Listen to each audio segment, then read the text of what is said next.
welcome to lesson 6 in our chemistry unit. And today we're going to be talking about how matter can be classified. So the first thing we want to think about is, what is classification? Classification is important in our everyday world and in science, and it's the process of gathering things into groups based on shared characteristics or behaviors. We can use classification to handle large amounts of data on specific things. Knowing the shared properties of a category eliminates the needs to remember the properties of each individual item. So there's 3 branches of science: chemistry, physics, and biology. And as you guys move through science, eventually you will have to pick which ones you want to specialize in. But for most scientists, they have a general knowledge in all of these areas. Each of these 3 branches are broken down into sub-branches, and scientists specialize even further. In 300 BC, Aristotle proposed the classification system that divided all living things into plants or animals. So that's your very basic classification, is you're either a plant or you're an animal. Okay, in 1700, Carolus Linnaeus developed a more advanced system suggesting subgroups for animals and plants and assigning each a 2-name designation in Latin terms. So that would be your Latin name for things. So, and the word science comes from Latin, scio, which means to know. Okay, so when we talk about chemistry and we're talking about classifying matter, we're talking about a couple things. Some things that we need to know. Matter can be classified as either pure substances or mixtures. Pure substances can be classified as elements or compounds. Mixtures can be classified as mechanical mixtures, suspensions, or solutions. And mixtures can be separated by a variety of methods. Solutions can be measured by its concentration, solubility, and acidity. So these key ideas are something that we will be touching on throughout this whole chapter. Okay, so today we are focusing only on the pure substances and mixtures.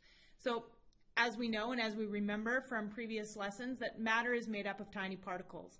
And there are many different types of particles, okay? So different substances have different properties because they contain different types of particles. For example, like the example I've given you here, oxygen has different properties than hydrogen because they have different particles. And the property of an oxygen particle are completely different than the properties of a hydrogen particle. So what is a pure substance? A pure substance is a substance that contains only one type of particle.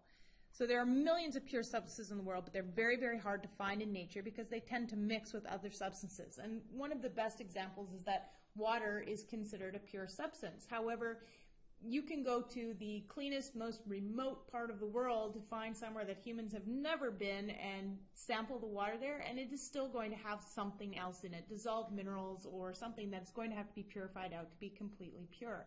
And that leads us to our next point, that most of our pure substances that we know of have been made pure through refining. So an aluminum foil and table sugar are examples of one of those.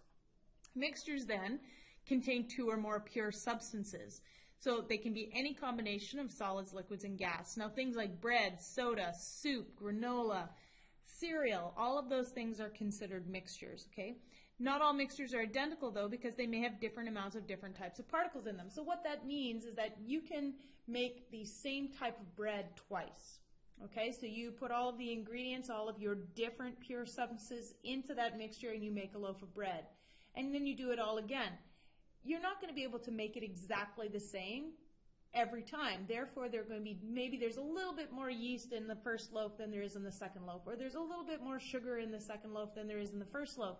So even though the mixture itself is the same, the number of particles and the types of those particles might be slightly different. So this is the beginning of a diagram here that we're going to expand on as we go. So our big topic up here is matter, and how matter is broken down is into mixtures and pure substances.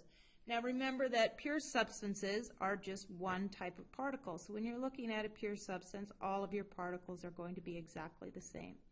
Okay? And a mixture could have some of those triangular particles in it. It may also have some circular particles in it. If it's a really good mixture, maybe it's got some star particles in it as well.